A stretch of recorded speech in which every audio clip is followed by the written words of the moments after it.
नमस्कार, मेरा नाम डॉक्टर राजू ईश्वरन है। आज इस वीडियो के माध्यम से हम कुछ कंधे की एक्सरसाइजेस यानी कि शोल्डर एक्सरसाइजेस सीखने वाले हैं।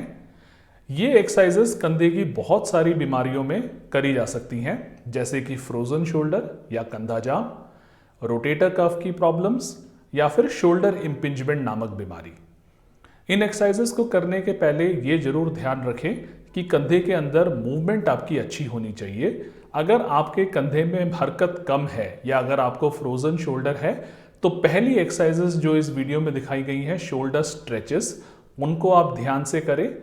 जैसे जैसे शोल्डर में आपकी मूवमेंट बढ़ती है तब आप शोल्डर की स्ट्रेंथनिंग यानी कि रोटेटर कफ स्ट्रेंथनिंग वाली एक्सरसाइजेस करें। एंड कंधे के साथ साथ हमें अपर बैक को भी नहीं भूलना चाहिए। अपर बैक की स्ट्रेंथनिंग यानी कि स्कैपुलर मसल स्ट्रेंथनिंग की भी हमें सख्त जरूरत है शोल्डर की प्रॉब्लम्स में। उन एक्सरसाइजेस को भी दर्शाया गया है, उनको भी करने की कोशिश करें। याद रखें, ये सारी एक्सरसाइजेस क्या पता सबको सूट ना करें, इनको मेडिकल सुपरविजन के बगैर मत करें। एक्सरसाइजेस करने के पहले आप अपने ऑर्थोपेडिक सर्जन से जरूर मिलें। कई बार एक्सरसाइजेस करने से पेन बढ़ सकता है, इससे घबराएं नहीं। एक ऑर्थोपेडिक सर्जन की निगरानी में अगर आप इन एक्सरसाइजेस को करेंगे तो आपको कोई दिक्कत नहीं आएगी और ये प्रॉब्लम आपकी जल्दी ठीक हो जाएगी। पहली एक्सरसाइज से शुरुआत करते हैं। इसको पोस्टीरियर कैप्सुलर स्ट्रेच कहा जाता है। हाथ को आप ऊपर उठाएं ताकि अंदाजन आपकी कोनी और आपकी चिन एक ही लेवल पर हो। दूसरे हाथ से कोनी के लेवल पे अपने उठाए हुए हाथ को पकड़ें और धीरे धीरे कंधे के अक्रॉस इसको लेके जाएं। इस एक्सरसाइज को धीरे करा जाए और इसको एंड में होल्ड करने की भी आवश्यकता रहती है।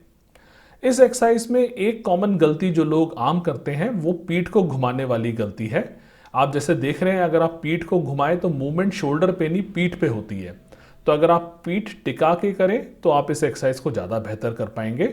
आप चाहें तो कोनी मोड़ सकते हैं, बट बेहतर रहेगा कि आप सीधी कोनी के साथ इस एक्सरसाइज का अभ्यास करें। इस साइड व्यू में आप ज़्यादा बेहतर देख सकते हैं कि हाथ उतना ही उठाएं कि आपकी कोनी और आपकी चिन एक ही लेवल पर हो। कमर को बिल्कुल स्थिर रखें।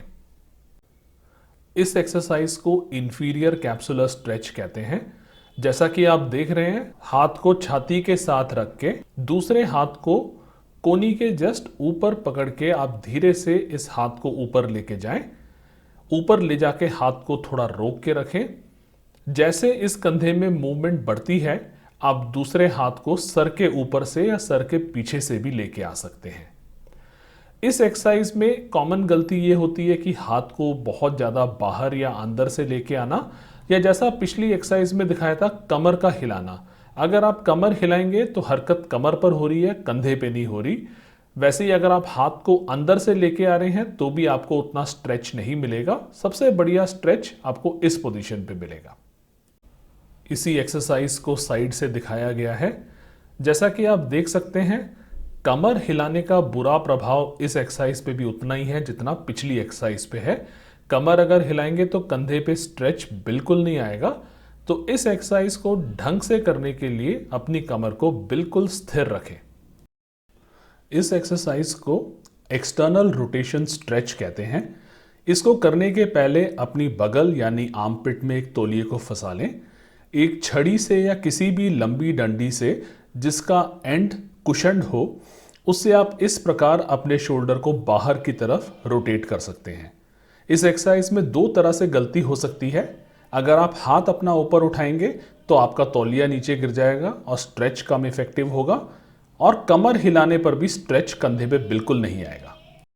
इस एक्सरसाइज को स्लीपर स्ट्रेच कहते हैं क्योंकि ये लेट के करवट लेके करा जाता है। जिस तरफ के कंधे में दिक्कत है उस तरफ करवट लें। अपनी अपर आर्म को काउच के 90 डिग्री एंगल पे रखें और अपनी एल्बो को 90 डिग्रीज मोड़ के रखें। दूसरे हाथ से कलाई के ऊपर आप नीचे की तरफ प्रेशर दें ताकि आपका शोल्डर नीचे की तरफ रोटेट हो। इस एक्सरसाइज से हाथ को पीठ पे पहुंचाने में काफी आसानी होती है। दूसरे हाथ से कोनी के ऊपर या कलाई से आगे दबाव लगाना कॉमन गलतियां हैं इस एक्सरसाइज में। आप देख रहे हैं कि स्ट्रेच उतना अच्छा नहीं मिलेगा जितना कलाई पे हाथ लगाने से मिलता है। कलाई का 90 डिग्री से कम या 90 डिग्री से ज़्यादा मोड़ना भी आम गलती है इस एक्सरसाइज को करने में। अपर आर्म भी अगर आप अंदर की तरफ लेके जाएं तो भी आपको स्ट्रेच उतना नहीं मिलेगा। बेस्ट स्ट्रेच तभी मिलता है जब आपका अपर आर्म काउच के 90 डिग्री पे हो और एल्बो 90 डिग्री पे हो, दूसरा हाथ सीधा कलाई के ऊपर हो। इस एक्सरसाइज को एंटीरियर शोल्डर स्ट्रेच कहते हैं। इसको तभी करने की कोशिश करें जब थोड़ी बहुत मूवमेंट्स आपके कंधे में आ गई हो, ताकि आप अपने हाथ को इस तरह से किसी भी घर के पिलर में पोजीशन कर सकें। ये एक बॉडी वेट स्ट्रेच है जिसमें आप आगे झुक रहे हैं। जैसा कि आप देख रहे हैं सामने से, अगर एंटीरियर शोल्डर स्ट्रेच को देखा जाए तो आप अपने बॉडी वेट से कितना स्ट्रेच मिल रहा है उसको आसानी से एडजस्ट कर सकते हैं।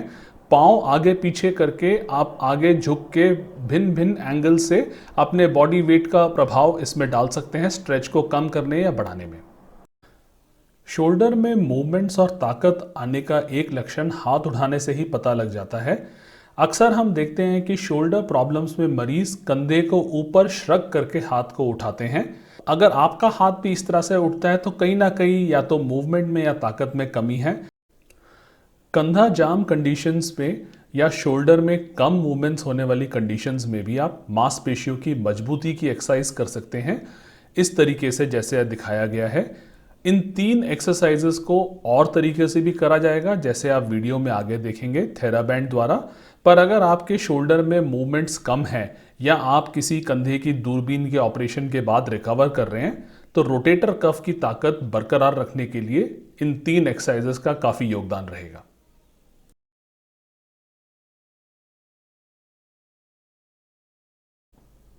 इस एक्सरसाइज को बैट विंग कहते हैं। ये कंधे के पीछे वाली मसल्स यानी स्कैपुलर मसल्स के विकास के लिए बहुत अच्छी मानी जाती है। इस एक्सरसाइज को धीरे से करें। हाथ जब पीछे लेके जाएं तो 1-2 सेकंड होल्ड करने की कोशिश करें। रफली शोल्डर को 90 डिग्रीज तक आपने ऊपर उठाना है, कोनी भी 90 डिग्रीज बेंड करके रखनी है। ये इस एक्सरसाइज का फ्रंट व्यू है। आप ऐसा सोचें कि आपने अपनी अपर बैक पे एक फुटबॉल को रखा है और जैसे आप हाथ पीछे लेके जा रहे हैं आपने अपने शोल्डर की कॉन्ट्रैक्शन से, शोल्डर के मसल्स की कॉन्ट्रैक्शन से उस फुटबॉल को अपनी जगह पे मेंटेन करके रखना है। इस एक्सरसाइज में थेराबैंड से स्कैपुलर मसल स्ट्रेंथनिंग कैसे करते हैं दिखाया गया है। आप थेराबैंड को अपने दोनों हाथ के बीच में पकड़ें, शोल्डर विड्थ अपार्ट, एंड जो भी थेराबैंड आपको सूट करे लाइटेस्ट बैंड से स्टार्ट करें और दोनों हाथ बाहर की तरफ लेके जाएं जब तक थेराबैंड आपकी छाती को टच ना करे। इस एक्सरसाइज को अगर हम आगे से देखें तो ये समझ में आता है कि थेराबैंड को हम जिस लेवल से पकड़ रहे हैं शोल्डर विड्थ के हिसाब से, उससे हम इस एक्सरसाइज की मूवमेंट को एडजस्ट कर सकते हैं। अगर हम इस थेराबैंड को बहुत नज़दीक से पकड़ते हैं तो पूरी मूवमेंट नहीं हो पाएगी। जनरली शोल्डर विड्थ या उससे थोड़ा सा ज़्यादा अगर आप पकड़े थेराबैंड को तो पूरी मूवमेंट आएगी। एंड में थेराबैंड छाती को हल्का सा टच करेगा। इस एक्सरसाइज में उल्टा लेट के दोनों हाथों में बराबर वेट का डंबल, जिस भी वेट से आप कंफर्टेबल हो उसे पकड़ के जैसा दिखाया गया है कोनी को सीधा रख के दोनों बाजुओं को ऊपर उठाया जाए जितनी ऊपर वो जा सके। ये अपर बैक के लिए एक बहुत अच्छी एक्सरसाइज मानी जाती है। इसको प्रोन शोल्डर एक्सटेंशन कहते हैं। इस एक्सरसाइज को सिंगल आर्म रोइंग कहते हैं। ये कमर के लिए, अपर बैक के लिए बहुत अच्छी एक्सरसाइज है। इसमें पोजीशन बहुत ज़रूरी है। कमर जो है आपकी राउंडेड नहीं होनी चाहिए, जैसा इसमें दिख रहा है कमर के कर्व्स प्रॉपरली अलाइंड होने चाहिए और आपकी नज़र ऊपर होनी चाहिए। इस एक्सरसाइज में कॉमन गलतियां जो हम देखते हैं वो है नीचे की तरफ देखना, जिससे कि छाती ऑटोमेटिकली नीचे हो जाती है।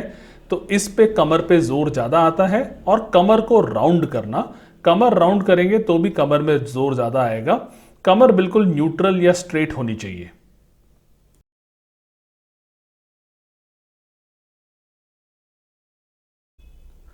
ये एक्सरसाइज रोटेटर कफ की एक जरूरी मसल जिसका नाम सुप्रास्पाइनेटस है उसको मजबूत करती है।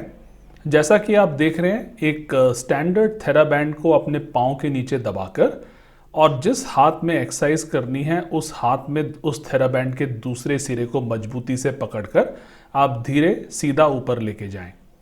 इसमें कॉमन गलती ये होती है कि अगर हाथ को ज़्यादा अंदर या ज़्यादा बाहर रख के ऊपर लेके जाया जाए तब भी सुप्रास्पाइनेटस की स्ट्रेंथनिंग हो जाती है, पर इसकी बेस्ट स्ट्रेंथनिंग तब होती है जब हाथ एक नेचुरल पोजीशन से ऊपर जाए, जैसा कि इस इलस्ट्रेशन में दिखाया गया है। आप थेराबैंड को घर के आसपास किसी भी फर्नीचर पे अटैच कर सकते हैं। जैसा कि आप देख रहे हैं, मैंने इसे इस कुर्सी पे अटैच करा है। बस एक चीज का ध्यान रखें, जिस पॉइंट पे थेराबैंड अटैच हो रहा है वो और आपकी कोनी अप्रॉक्सीमेटली एक ही लेवल पे होनी चाहिए।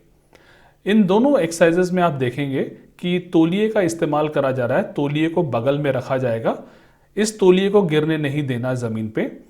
इस एक्सरसाइज को रेजिस्टेड इंटरनल रोटेशन कहते हैं। ये रोटेटर कफ की एक जरूरी मसल सबस्कैपुलरिस को मजबूत करती है, जो कि रोटेटर कफ की सबसे ज्यादा पावरफुल मसल मानी जाती है। आप इस एक्सरसाइज में हाथ को पूरा अंदर पेट तक भी लेके जा सकते हैं, इससे इस मसल में ज्यादा कॉन्ट्रैक्शन मिलेगी। इस एक्सरसाइज को रेजिस्टेड एक्सटर्नल रोटेशन कहा जाता है। ये एक रोटेटर कफ मसल इंफ्रास्पाइनेटस के लिए होती है। जैसा आप देख रहे हैं, तौलिए का इस्तेमाल इस एक्सरसाइज में भी ज़रूरी है।